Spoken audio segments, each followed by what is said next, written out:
देश की एलीट बिरादरी में खलबली का माहौल है। तानाशाही मोदी सरकार दिल्ली की फिजाओं को बदलने जा रही है। दिल्ली अब वो दिल्ली नहीं रहने जा रही है जिसमें विलायत की खुशबू महका करती थी।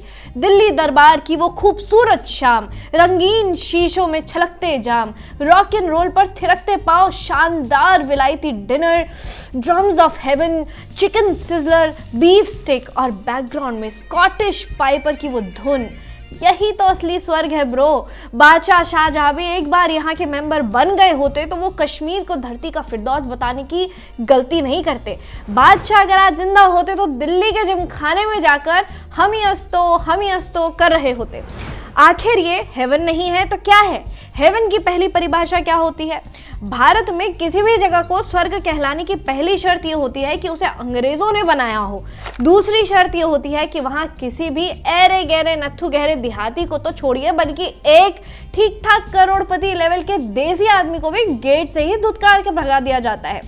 स्वर्ग वो जगह कहलाई जाती है जिनके दरवाजों पर कभी बोर्ड टंगे होते थे कि आवारा कुत्तों और भारतीयों का प्रवेश निषेध है। स्वर्ग वो जगह होती है जिसे गोरे अंग्रेज भारत से जाने के बाद काले अंग्रेजों को सौंप कर गए थे।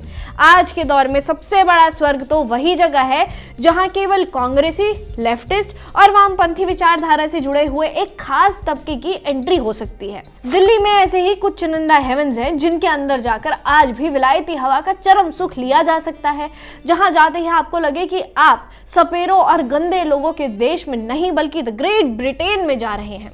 लेकिन अफसोस कि अब दिल्ली की हवा बदलने जा रही है। एक चाय वाला अब दिल्ली के अंदर मौजूद विलायत को मिटाने की कसम खाकर बैठा हुआ है। सरकार बहादुर का फरमान आया है कि जिमखाना क्लब तुरंत अपना बोरिया बिस्तर समेटे और कहीं दूसरी जगह ठौर ठिकाना देख ले। बताइए, ये भी कोई बात हुई? ये तो देश की विरासत और हेरिटेज पर भीषण हमला किया जा रहा है। ये तो हमारी संस्कृति पर हमला कर रही है मोदी सरकार। एक एलीट अंकल ने बड़े कातर स्वरों में देश की जनता से अपील करते हुए कहा कि भाइयों बहनों, ये क्लब हम सभी की विरासत है, इसीलिए इसे बचाने के लिए पूरा देश सड़कों पर उतर जाए। अब इन चाचा को क्या मालूम कि इस देश की 1.5 अरब आबादी में से केवल 14,000 भाग्यशाली एलीट्स ही हैं जिनको इस क्लब के अंदर जाने का मौका मिला है। इसके अलावा लोगों को यह भी नहीं पता है कि जिमखाना क्लब में जिम नहीं होता बल्कि विलायती खाना और खूब सारा पीना होता है। कांग्रेस पार्टी ने भी इस मामले में अपने एक जमूरे को माइक के सामने खड़ा करके 10 जनपद का लिखा हुआ नोट पढ़वा दिया। पार्टी का कहना है कि इस क्लब को बंद करना देश की संस्कृति पर हमला है। खानदानी प्रवक्ता जोश जोश में इतने आगे बढ़ गए कि जिमखाना क्लब को संस्कृति और विरासत से भी आगे की सभ्यता बता डाला। अब सवाल यह है कि क्या ऐसा सुरेंद्र सिंह राजपूत ने खुद से कहा? बिल्कुल नहीं। वो जो भी बात बोल रहे हैं वो गांधी परिवार का लिखा हुआ पढ़ रहे हैं। तो क्या गांधी परिवार के अनुसार जिमखाना क्लब ही इस देश की असली सभ्यता है? उत्तर प्रदेश में माननीय मुख्यमंत्री योगी आदित्यनाथ जी के नेतृत्व में गौ संरक्षण अब केवल आस्था का विषय नहीं बल्कि ग्रामीण अर्थव्यवस्था, प्राकृतिक खेती और आत्मनिर्भर भारत की मजबूत नींव बन चुका है। मुख्यमंत्री योगी आदित्यनाथ जी के विजन के तहत उत्तर प्रदेश की बीजेपी सरकार ने गौशालाओं को सेवा केंद्र से आगे बढ़ाकर रोजगार, जैविक कृषि और महिला सशक्तिकरण के आधुनिक मॉडल के रूप में विकसित करने का ऐतिहासिक अभियान शुरू किया है।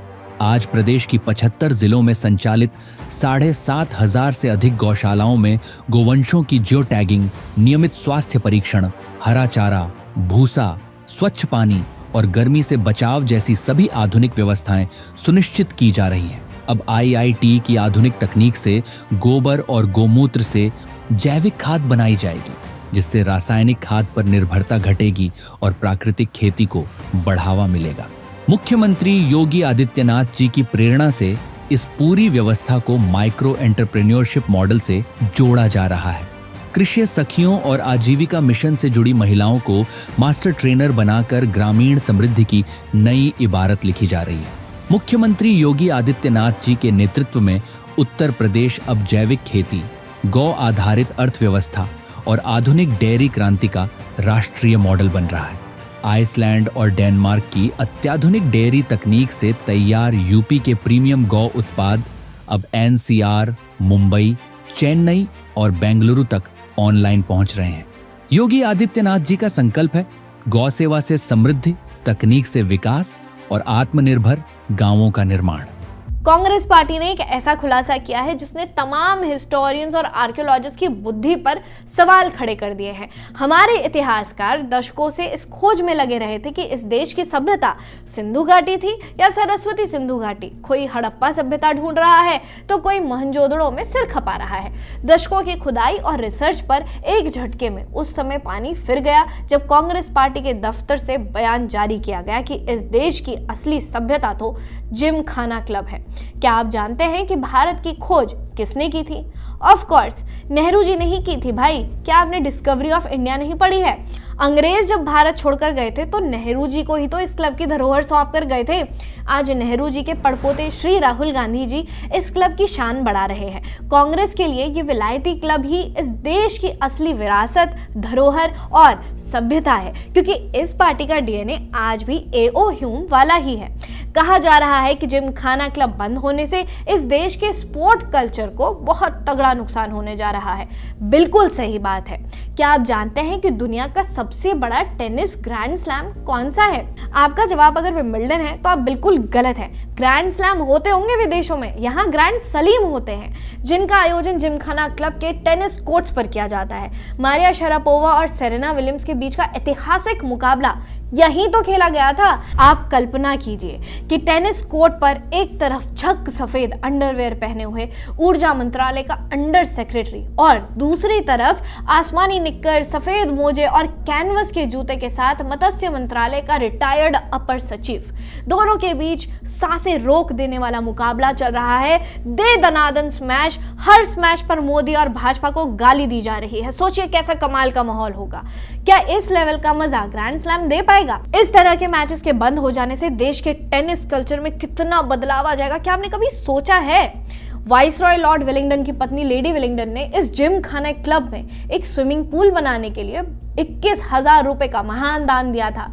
क्या आप जानते हैं कि उन्होंने ऐसा क्यों किया था? ऐसा करने के पीछे उनका मकसद था कि भारत में भी माइकल फेल्प्स जैसे तैराक बन पाए। कांग्रेसी सूत्र तो ये भी बताते हैं कि खुद माइकल फेल्प्स ने इसी स्विमिंग पूल से ट्रेनिंग लेकर 23 ओलंपिक गोल्ड जीते थे।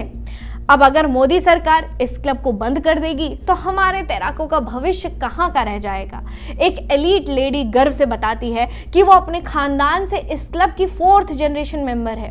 वो चिंता जताती है कि अगर ये क्लब बंद हो जाता है तो उनकी इस लेगेसी का क्या होगा। वो इस मेंबरशिप को अपनी अगली पीढ़ी तक कैसे पहुंचा पाएगी। भाई ये नेपोटिज्म थोड़े ही है, यही वो कांग्रेसी संस्कृति और विरासत है जिसे तबाह करने का आरोप पीएम मोदी पर लग रहा है। आखिर ये सरकार इस जिम खाना क्लब के पीछे पड़ी क्यों हुई है? अरे भाई हमारी मर्जी, हम नहीं करवाना चाहते क्लब में रामायण का आयोजन। कोई जबरदस्ती है क्या? हम सेक्युलर एलीट हैं भाई, हमें रामायण से क्या ही मतलब होगा।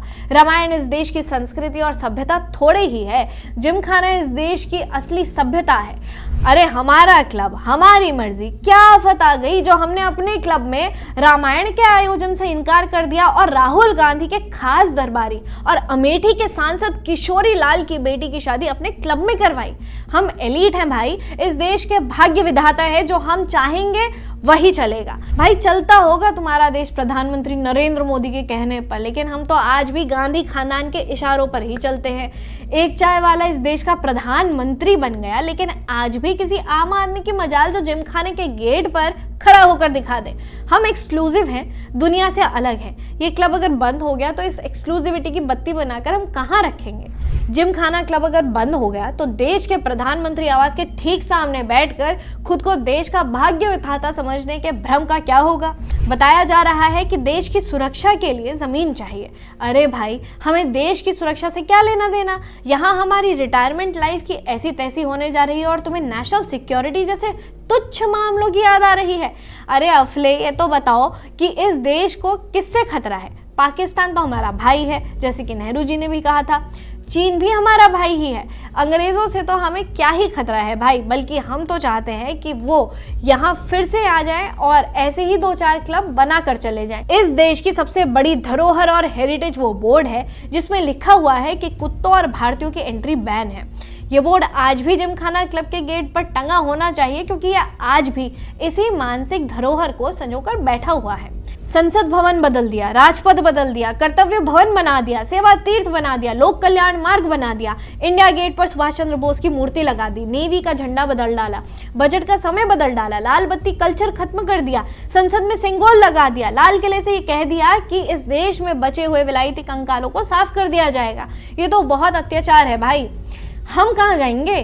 क्या अब हमें इस देश में आम लोगों के बीच रहना पड़ेगा? असली समस्या ये नहीं है कि जिम खाना बंद हो रहा है, हमारी समस्या ये है कि जिम खाने के बहाने तो एक शुरुआत भर है। इस देश में race course, golf course, press club जैसे न जाने कितने एलीट क्लब भरे पड़े हैं जो आज भी पूरी मजबूती से विलायती परंपरा को निभा रहे हैं। दिल्ली का जिम खाना तो इस अभियान की शुरुआत भर है। देखते रहिए ऑप इंडिया।